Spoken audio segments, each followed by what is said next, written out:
Hey everyone, this is Sunny Justice with It's a Crime and Shame. So we're going to talk about Bryan Kohberger and his parents in this article. But again, if you haven't subscribed to this channel, please consider subscribing. And please give this video a like and a share.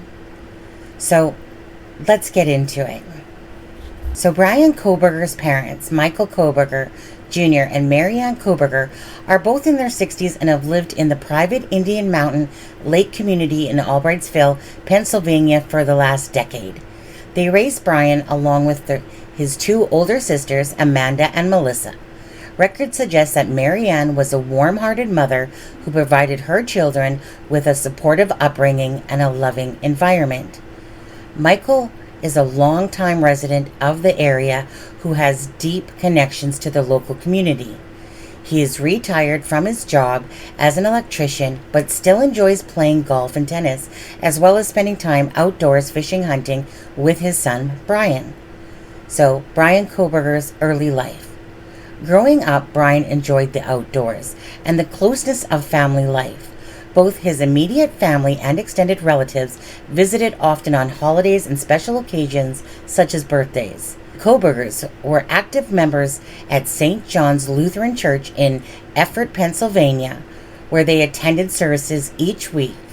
It was there that Bryan developed strong ties to his religious faith, which he maintained even after leaving for college in Idaho at the age of 18. So his parents have encouraged him to pursue his educational goals while keeping connected to them via regular phone calls and emails at home despite the distance between them.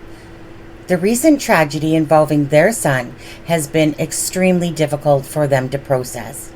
Michael and Marianne have released a statement expressing their sorrow over their son's alleged involvement in such a heinous crime, as well as their sympathy for the victims' families. However, they also maintain that Bryan is innocent until proven guilty beyond a reasonable doubt per due process of law.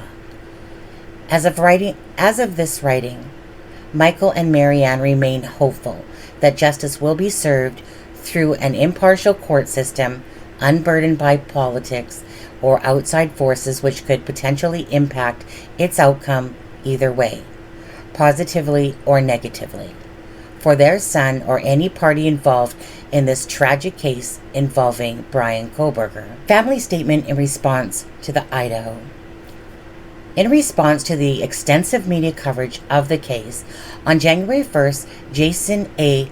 Labar, Kohberger's public defender, issued a statement on behalf of the family expressing their sympathy for victims and affirming their commitment to upholding Bryan's presumption of innocence until all facts are explored. While there have been conflicting reports in regards to Bryan's upbringing, he is understood to have grown up in a supportive environment as both his parents worked for the local school district. Michael Jr. was a maintenance worker from 2006 to June 2019, and Marianne was a paraprofessional assisting special needs students until around 2020. Michael Kohberger's trip to Spokane, Washington was born out of tragedy after the Idaho incident.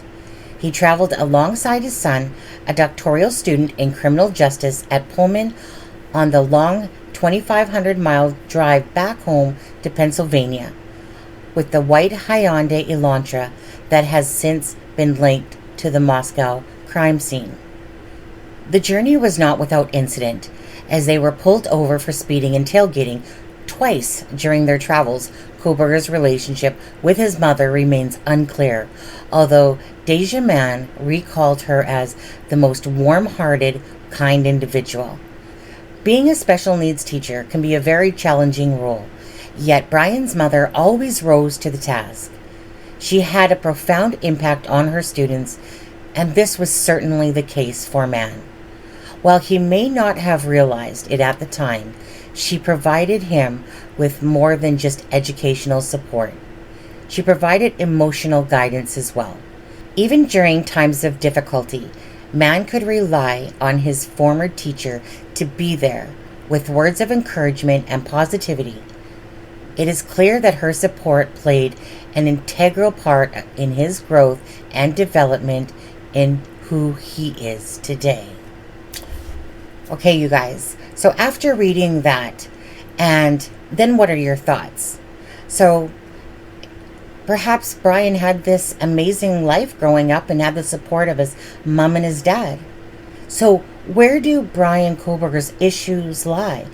If he is found guilty, and of course he is presumed innocent until found guilty in a court of law. Again, leave your comments in the comment section of this video. Please again give this video a like and a share, and if you're not subscribed, please consider subscribing. So thank you very much, and you guys have a great day.